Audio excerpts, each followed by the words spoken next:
Hey everyone, Joe Waxman here. Excuse me. In this video, I want to go over some astrology. This is a short video, relatively. I'm just going to go over the houses and how to understand the houses, how I see them in a way to break them down into the four sections, and then within that each individual house. So let's jump right into it. I'm going to share my screen.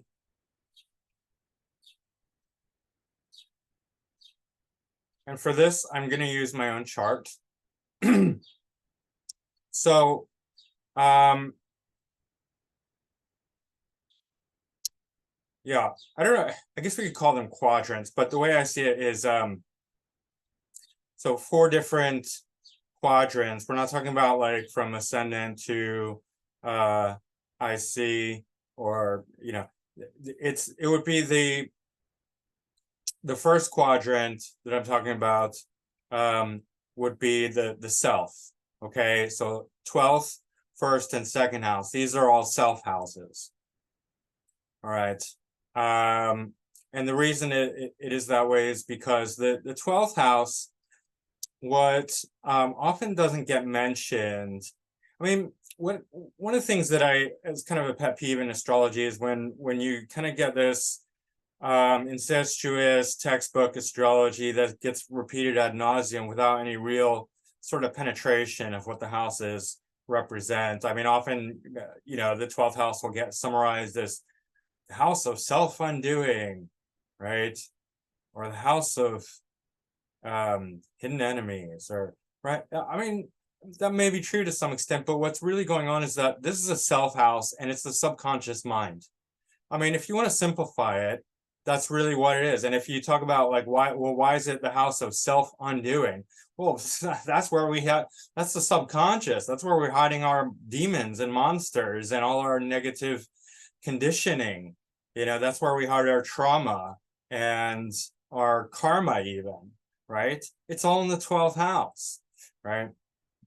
So the 12th house is very powerful.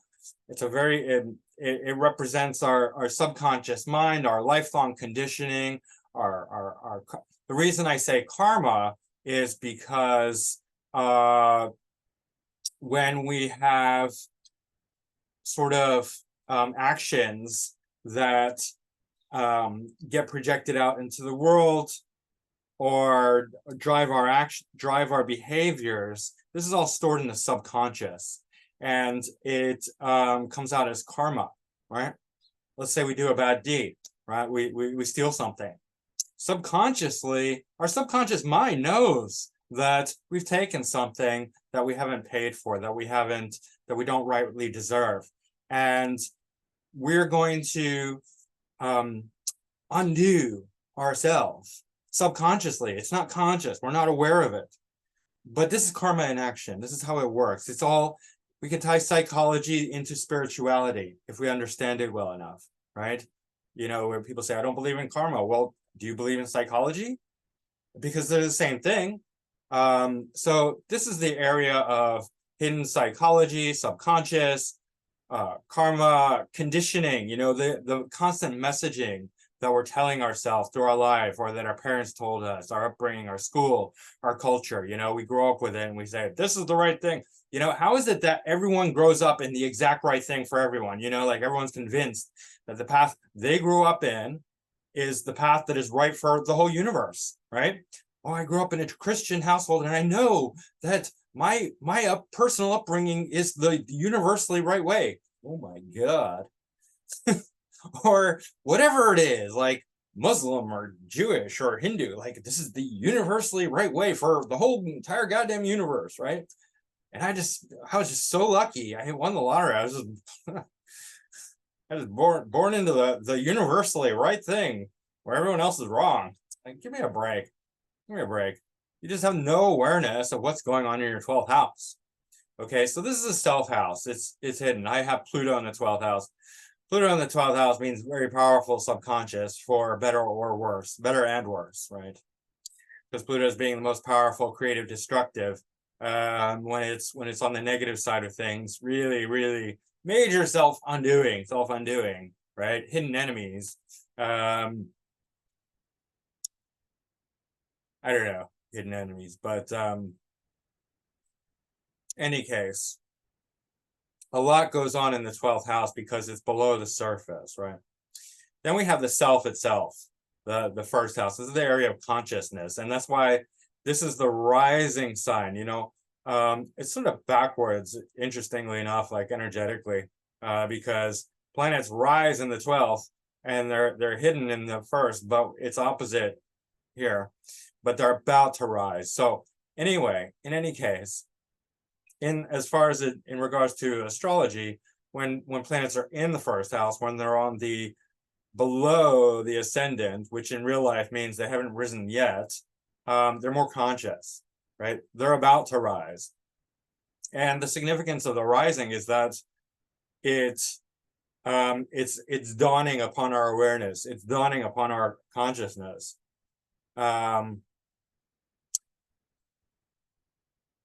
Yeah. And so I have Uranus rising, so that gives me sort of like a very unusual, independent, shocking, but like kind of, outer space view. That's why I have like this outer space background, right? It's not the 30,000 foot view, it's the outer space view. Jupiter might be the 30,000 foot view. Uranus is the outer space view. And in any case, whatever's in your first house is much more conscious, right? This is the literally the house of the self. I have North Node, so like especially as I get older, then it's becoming more and more I'm becoming more and more identified, right? That's what the area of growth. North Node is the area of growth where we grow. South Node is review of the past. North Node is where we're growing. So I'm like growing my self-identity, right? I have this compulsion to put my name out and call myself, Joe Waxman. I made a website, Joe Waxman. Go check it out, joewaxman.com. Right, that's all North Node, right? And then the Uranus makes me very strange, but I don't know, futuristic, ahead of my time in many ways. I don't want to brag, but so I won't. Anyway, I do like to show off my chart. That's why I use it. Some people don't, but I do. Anyway, Scorpio definitely makes me a bit more prickly. That's okay, Scorpio rising. But first house is the body. It's the self, okay? Second house also relates to the self, but here we're talking about our resources. Here we're one step outside, opposite the 12th house, where the 12th house is the before, the hidden part. The second house is the after. It's what we possess, our resources, our external things that we can also call part of ourself, that we might identify with, like if we have a really big bank account, right? That's part of ourself. Or also our self-esteem, our self-worth, our values, our food, right? Food becomes our body. So we see that in the second house, and our voice. So these are, and often you can hear, you sometimes see people say like the second house also influences the face, right? The looks, the beauty. So that might also as well have something to do with it, right? I have Neptune here, not very good for holding on to resources, but definitely gives me a spiritual sort of asset, I guess you could say. Anyway, not going to dwell on my chart here. There's many things I could say about this, being opposite to my Sun and Venus, trine my ascendant Lord. Anyway, so that's the first house. The first quadrant. But the point of this is to break it down. So if you want to understand the houses, first, second, 12th, first, and second, these are all self houses, right? The third, fourth, and fifth, these are all houses of the home and the home area, right? The third house, we're talking about siblings and casual relationships and the neighborhood, the hood. The third house, where we short distance travel, we're cruising with our bike, or walking, or a car, we're rolling down the street, we see Bobby and Linda and Sue and Jerry, and we're like, hey, yo, what's up? It's the girl next door, it's the guy next door, it's the people who we're very casual with, who we may or may not, we don't have a personal relationship, but we know them. It's just like, hey, what's up? How you doing? And we're strolling, we're cruising in the neighborhood. Okay, that's the third house. Obviously, it has to do with other things, right? Communication, writing, skills of the hands, the intellect, right? But those are all kind of correlated with the hood. You could call it the hood. And the fourth house would be the home, right? Obviously, and the childhood and all of that. And then the fifth house is the school and the schoolyard and the play area and the games and the kids. Not college. We're still in the hometown, right? This is all hometown.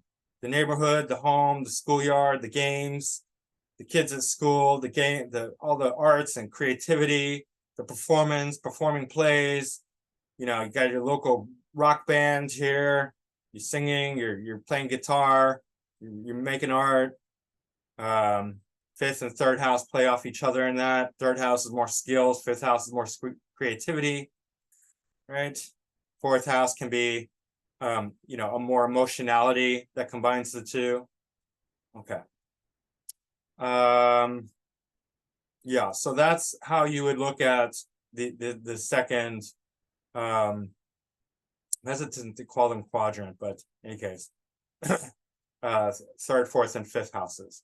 So then we get to the sixth, seventh, and eighth house, and these are relationship houses. These are other houses, right? When we get to the sixth house, it is a serving relationship where we're in service to other. We're working for other. Daily grind. We're not the boss in the sixth house. We are the employee, right? We are the one serving another. We're coming underneath. So sixth house, equally, you could relate it to Virgo, comes underneath. There can be very competitiveness with any of these houses, especially sixth and eighth. Sixth house, it's more fighting for equality. You're the underdog if you're fighting in the sixth house, fighting to maintain an equilibrium, fighting for your own, fighting for to get your share, because you're coming underneath and you had enough. Like, come on, I've taken enough abuse. I've done my share. I paid my dues. Like, give me what's mine. Come on, put up your dukes, right? That's the sixth house competitiveness. Otherwise, you're kind of servant, coming underneath, and it's an unequal relationship house. Seventh house is the equal relationship house, where we can do business and trade and contracts. It's all legal and fair and balanced, right? This is where we get married. This is where we go to the market and we exchange money for goods and services. We sign contracts. We do all the deals. Very fair, balanced, equal relationships, right? And we can do the trinal relationships as well, like third, seventh, 11th. These are all relationship houses as well. Here we have casual relationships. Here we have formal relationships, right? And then we'll get to the 11th house. But equal relationships, right? Equal partnerships, equality, balance, trade.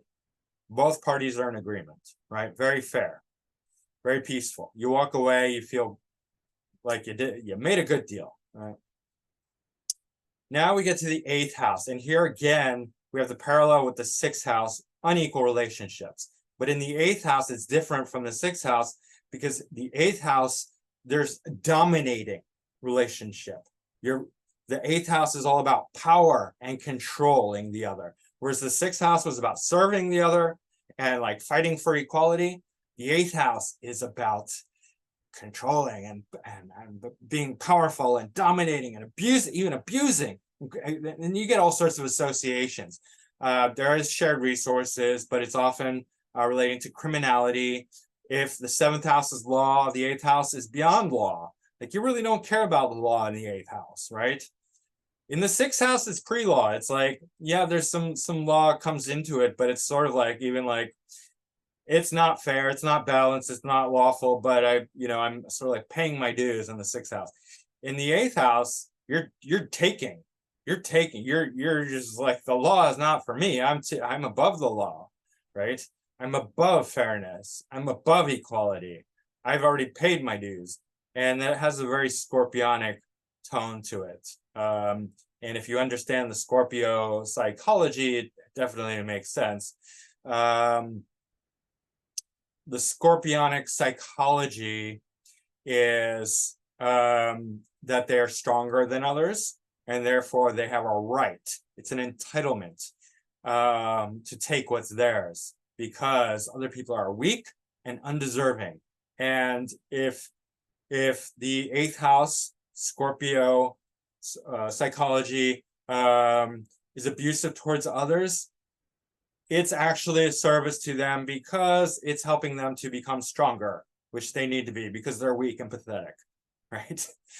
From Scorpio's point of view, right? Scorpio is one of the fixed signs. It very much sees itself as stronger, and in this way superior to others, because other people are weak, and if they can be abused, they should be abused, right?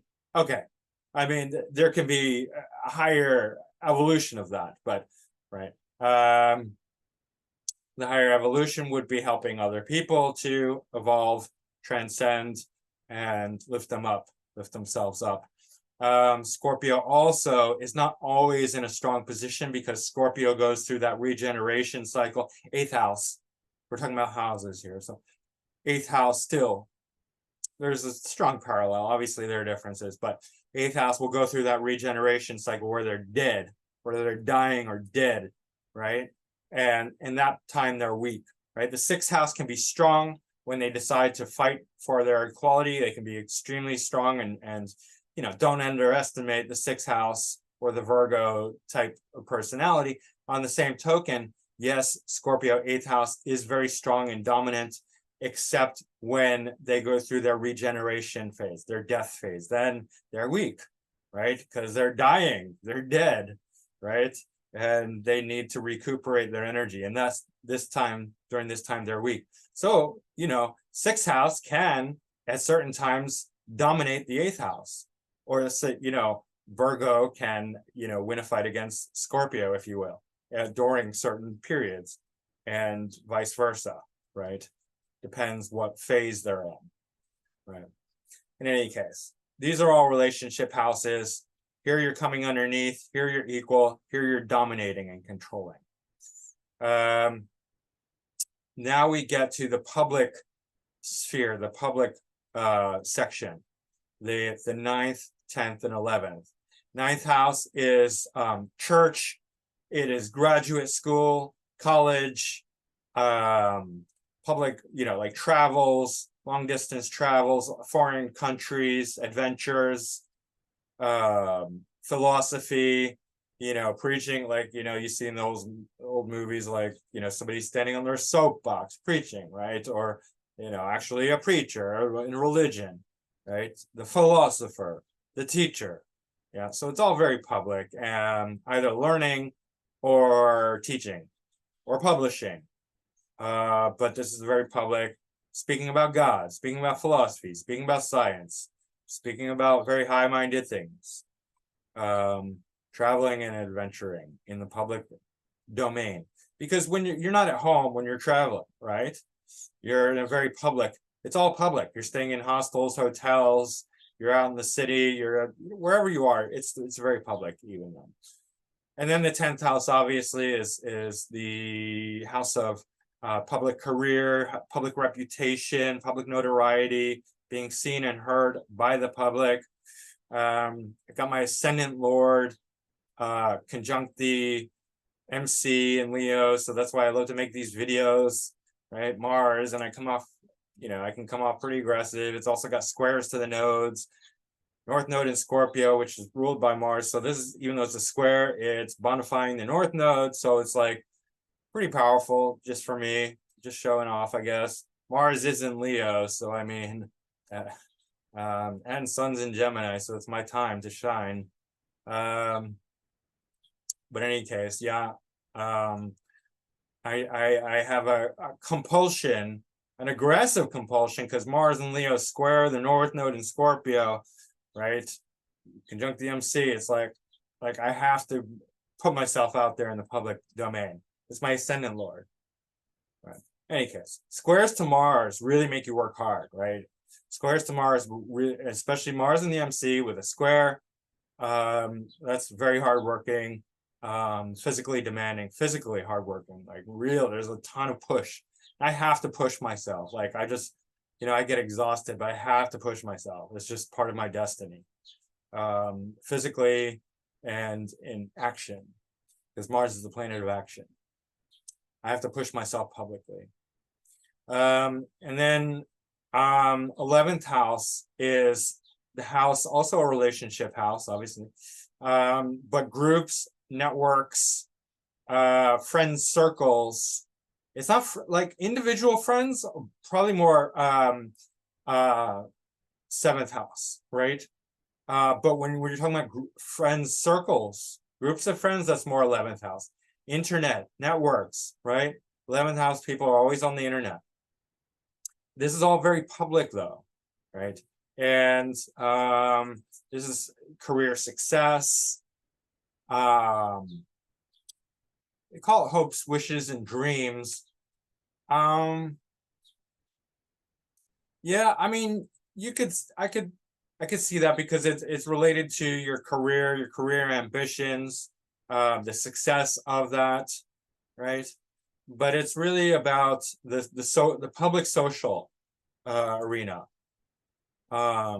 So yeah, 9th, 10th, and 11th house are about public areas, right? Here we have hometown, private, and here we have public. Here we have self, here we have other, relationship, right? So that is essentially how you see all the houses. And I don't want to make this too long, because it's just, there's no need for it. It's a simple video on basically how to break down the houses if you're confused about any house. Self, other, private and hometown, public, and career. All right. I mean, career could be anywhere, but public, this is public, this is private, right? Public and worldly, let's say. 9th, 10th, 11th, public and worldly. All right. That's it for this video. I'm going to keep going back and forth between, astrology and like health and food energetics. I want to make a video on many different kinds of videos, but I mean, you're just going to have to deal with it. I'm Gemini, I'm divided, I'm Uranian, so I'm just going to be out of the box. I'm not going to stick to any sort of script. I'm going to do my own thing, and this is the way it is. So it is what it is. What can I tell you? All right. Check out my store, joewaxman.com. That's another thing that I'm doing. joewaxman.com. Buy something, book a reading, and like this video, and I'll see you guys again soon. All right. Thanks. Bye.